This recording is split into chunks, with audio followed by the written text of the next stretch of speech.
עלוב ששרדת. איזה עלוב ששרדת, אבא. עלוב. אתם אלופות. עלוב, זה מרגש.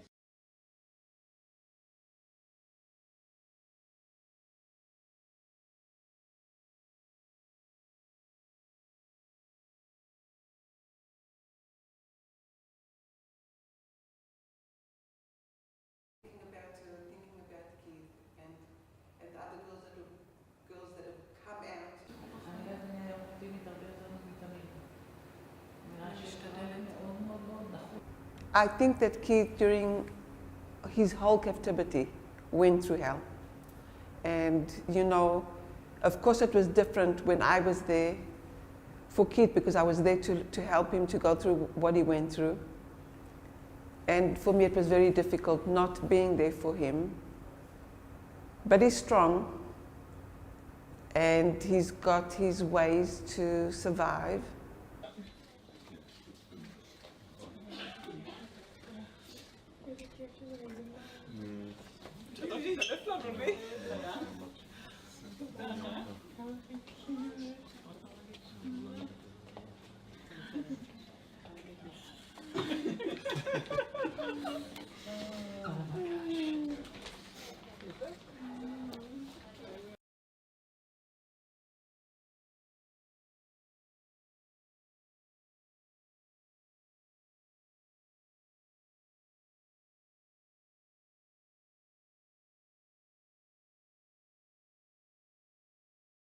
Brother, we're four, myself, a brother, a sister, and Keith. He and Aviva were kidnapped from Kibbutz Kfar Aza.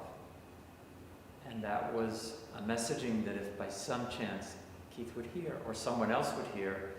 His last 2 months, he was on his own. It was only Keith and his captors.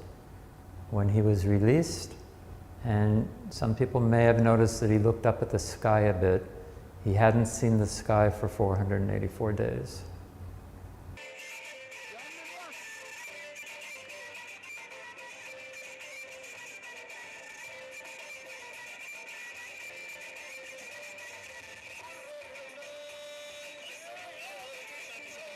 ويلاحقهم كانت المقاومة تتمثل أخلاقها بالحفاظ على الأسرى كما تشاهدون في هذه الصورة التي ستبقى حجة على كل الذين ادعوا الإنسانية.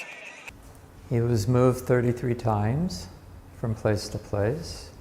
He was both underground and above ground in different rooms. It's hard to call them houses. They were houses, but he was in a room. Sometimes, like I said, by himself, sometimes with other hostages, but always with Hamas captors around. שחגגנו כולנו ביחד, ואני מאוד מקווה שתהיה לנו לכולנו הפתעה הכי טובה שיכולה להיות.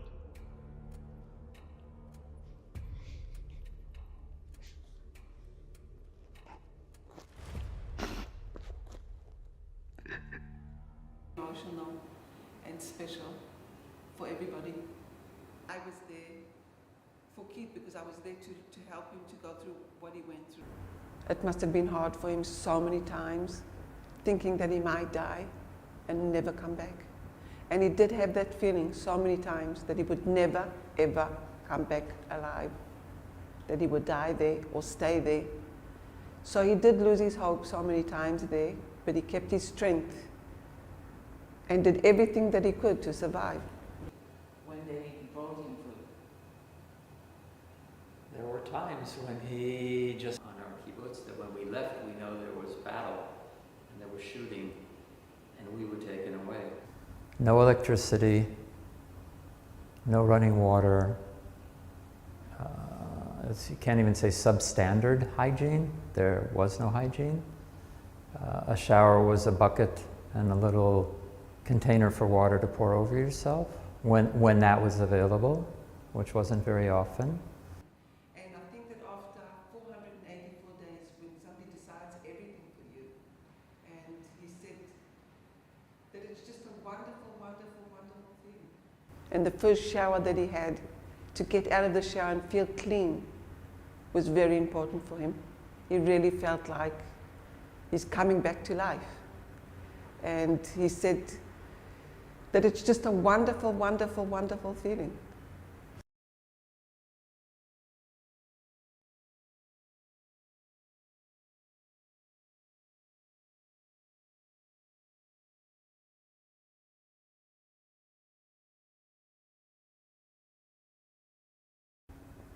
And we're just so happy for him that he's free, that he can decide on how he's going to live his life, and that we got him back alive. So I want to thank everybody in this world, everybody that shouted with us, everybody that gave us the strength to continue shouting for Keith. Times, but when you don't know when your next meal is coming and that's what you're being served. Keith is already asking what can he do to help bring everyone else home, and our family will continue to advocate, continue to be active. All the hostages that are still alive must be home to start rebuilding, to allow the country to rebuild. Those who are deceased will be brought back for a proper burial in their home country. Not everyone is Israeli, and that's important for everyone to continue to remember, and every morning ask themselves, what have I done to bring the hostages home, to stop the war, to bring some quiet to our country, to Gaza, to the region.